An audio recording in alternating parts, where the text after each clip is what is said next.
حضرت امام ابو داود رحمۃ اللہ تعالیٰ علیہ اپنی کتاب سنن ابی داود کے اندر حضرت سیدنا ابو ہریرہ رضی اللہ تعالیٰ عنہ کی روایت کردہ ایک حدیث پاک بیان فرماتے ہیں کہ رسول اکرم صلی اللہ تعالیٰ علیہ وسلم نے ارشاد فرمایا ایاکم والحسد فإن الحسد یاکل الحسنات کما تاکل النار الحطب، کہ اے لوگو حسد سے بچو، کیونکہ حسد نیکیوں کو اس طرح کھا جاتا ہے جیسے آگ لکڑی کو کھا جاتی ہے۔ جس طرح آگ لکڑی کو ختم کر دیتی ہے، اسی طرح حسد بھی نیکیوں کو ختم کر دیتا ہے۔ اب سوچنے کی بات یہ ہے کہ حسد کے اندر ایسی کیا خرابی ہے کہ جس کی وجہ سے نیکیاں اتنی تیزی سے ضائع ہو جاتی ہیں، ختم ہو جاتی ہیں۔ تو سب سے پہلے ہمیں یہ سمجھنا ہوگا کہ حسد ہے کیا۔ کسی شخص کو کوئی نعمت ملے، اس پر جلنا اور یہ سوچنا کہ یہ نعمت اس کو کیوں ملی، یہ تو اس کا اہل ہی نہیں تھا، حقدار ہی نہیں تھا، یہ حسد کہلاتا ہے۔ وہ نعمت کوئی بھی ہو سکتی ہے، کسی کو مال کی صورت میں نعمت ملے، کسی کو مکان کی صورت میں نعمت ملے، کسی کو اچھے منصب کی صورت میں نعمت ملے، کسی کو علم کی صورت میں نعمت ملے، کسی کو شہرت کی صورت میں، عزت کی صورت میں نعمت ملے، تو یہ نعمت کسی بھی طرح مل سکتی ہے۔ اگر کوئی اس نعمت کے ملنے پر جلتا ہے اور یہ سوچتا ہے کہ اس کو یہ نعمت نہیں ملنی چاہیے تھی، تو یہ حسد کہلاتا ہے۔ اور حسد جو اتنی بڑی بیماری ہے کہ نیکیوں کو ختم کر جاتا ہے، اس کے بارے میں جب غور کیا تو اس کی کئی وجوہات سامنے آئیں۔ مثال کے طور پہ حسد کرنے والا آدمی اللہ تعالیٰ کی تقسیم پر اعتراض کر رہا ہوتا ہے۔ وہ لاشعوری طور پر یہ سوچ رہا ہوتا ہے کہ یہ نعمت جو اللہ تعالیٰ نے اس کو عطا کی ہے، یہ اس کا اہل نہیں تھا، اس کا اہل تو میں تھا۔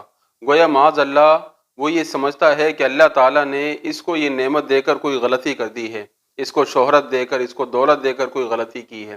اگرچہ انسان کے ذہن میں یہ بات نہیں ہوتی، لیکن لاشعوری طور پر اس کا نتیجہ یہی ہے کہ وہ جو حسد کر رہا ہے، جو جل رہا ہے، یہ نعمت اس کو کیوں ملی، وہ اللہ تعالیٰ کی تقسیم پر اعتراض کر رہا ہے۔ اسی طرح حسد کرنے والا اس صاحب نعمت سے نفرت کرنے لگ جاتا ہے کہ اس کو یہ نعمت کیوں ملی ہے، اس کو نہیں ملنی چاہیے تھی۔ وہ اس سے دل میں بغض رکھتا ہے اور اس کی بات کو اہمیت نہیں دیتا، اس کے پاس بیٹھنا گوارا نہیں کرتا اور اس نعمت کی وجہ سے اس سے جلتا رہتا ہے۔ تو یہ نفرت کرنا یہ ایک الگ گناہ ہے۔ اسی طرح حسد کرنے والا تکبر کا شکار ہو جاتا ہے۔ وہ یہ سمجھتا ہے کہ میں بڑا ہوں، میں اہل ہوں، مجھے ملنی چاہیے تھی یہ نعمت، اس کو کیوں ملی ہے۔ وہ سامنے والے کو حقیر سمجھنے لگتا ہے۔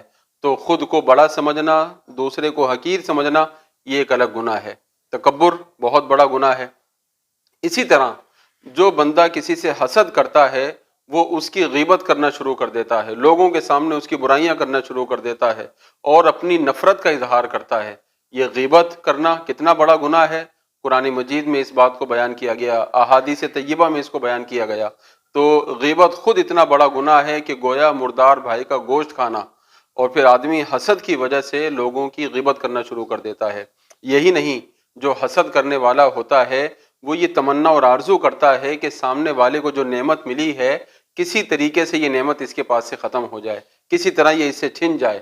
اگر وہ نعمت چھن جاتی ہے تو اس کو سکون مل جاتا ہے۔ اور بعض اوقات ایسا بھی ہوتا ہے کہ اس نعمت کو ضائع کرنے کی، ختم کرنے کی بندہ خود ہی کوشش شروع کر دیتا ہے کہ کوئی نہ کوئی میں ایسا کام کروں جس سے اس کی یہ نعمت چھن جائے، جس سے اس کی یہ شہرت ختم ہو جائے۔ لوگوں کے سامنے برائی کرنا شروع کر دے گا تاکہ اس کی یہ شہرت ختم ہو جائے، وہ کوئی اس کو نقصان پہنچانا شروع کر دے گا کہ اس کی دولت ختم ہو جائے۔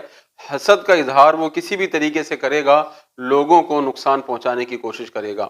تو یہ حسد ایک اکیلا گناہ نہیں ہے، بلکہ اپنے اندر بہت سارے گناہوں کو سمیٹے ہوئے ہے۔ اسی لیے رسول پاک علیہ السلام نے فرمایا کہ حسد نیکیوں کو اس طرح کھا جاتا ہے جیسے آگ لکڑی کو کھا جاتی ہے، کہ ہر گناہ الگ نیکیاں ختم کر رہا ہے اور حسد ان تمام گناہوں کا مجموعہ ہے جو نیکیوں کو ختم کرنے والے ہیں۔ اب ہمیں یہاں یہ بھی سوچنا چاہیے کہ حسد کرنے والا جو شخص ہے، اس سے بھی اپنے آپ کو بچائیں، اس کے شر سے اپنے آپ کو بچائیں۔ قرآن مجید میں سورہ فلق میں اللہ رب العالمین نے ارشاد فرمایا وَمِن شَرِّ حَاسِدٍ اِذَا حَسَد، کہ میں رب کی پناہ مانگتا ہوں حسد کرنے والے کے شر سے جب وہ حسد کرے۔ یعنی ہمیں یہ تعلیم دی گئی ہے کہ تم حاسدوں کے شر سے اللہ کی پناہ مانگو، کیونکہ حسد کرنے والا تمہارے خلاف کوئی بھی کارروائی کر سکتا ہے۔ مثال کے طور پہ حضرت آدم علیہ السلام کے دونوں بیٹوں کا واقعہ قرآن مجید میں موجود ہے کہ قابیل نے حابیل کو محض حسد کی بنیاد پر قتل کر دیا۔ اسی طرح قرآن مجید کے اندر حضرت یوسف علیہ السلام کا واقعہ موجود ہے کہ ان کے بھائیوں نے حسد کی بنیاد پر حضرت یوسف علیہ السلام کو کنویں کے اندر ڈال دیا ہے۔ تو معلوم ہوا کہ حسد اتنا بڑا گناہ ہے کہ اس کی وجہ سے آدمی بڑے بڑے گناہ کرنے کے لیے تیار ہو جاتا ہے، یہاں تک کہ سامنے والے کو قتل کرنے تک کا منصوبہ بنا لیتا ہے۔ تو لہٰذا ہمیں چاہیے کہ ہم خود بھی حسد کرنے سے بچیں اور حاسدوں کے شر سے بھی ہمیشہ پناہ مانگتے رہیں، اللہ کی پناہ مانگتے رہیں کہ اللہ رب العالمین ہمیں حاسدوں کے شر سے بچائیں۔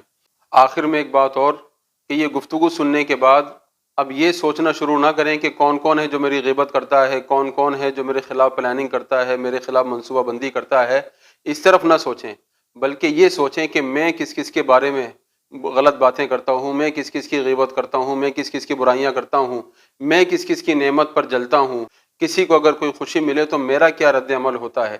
اپنے بارے میں ہم غور کرنا شروع کر دیں تو ہمیں اندازہ ہو جائے گا کہ ہم لوگوں سے حسد کرتے ہیں یا نہیں کرتے۔ اگر یہ بیماری ہمارے اندر نہیں ہے تو اللہ کا شکر ادا کریں، اور اگر خدا نہ خواستہ اس کے جراثیم ہمارے اندر موجود ہیں تو اس کو نکالنے کی پوری کوشش کریں، ورنہ یاد رکھیں کہ رسول پاک علیہ السلام کے فرمان کے مطابق یہ حسد ہماری نیکیوں کو کھا جائے گا اور ہمیں اس کا احساس تک نہیں ہوگا۔ تو اللہ رب العالمین ہم سب کو حسد جیسی بیماریوں سے محفوظ فرمائے، اور اللہ تبارک و تعالی حاسدین کے شر سے ہمیں محفوظ فرمائے۔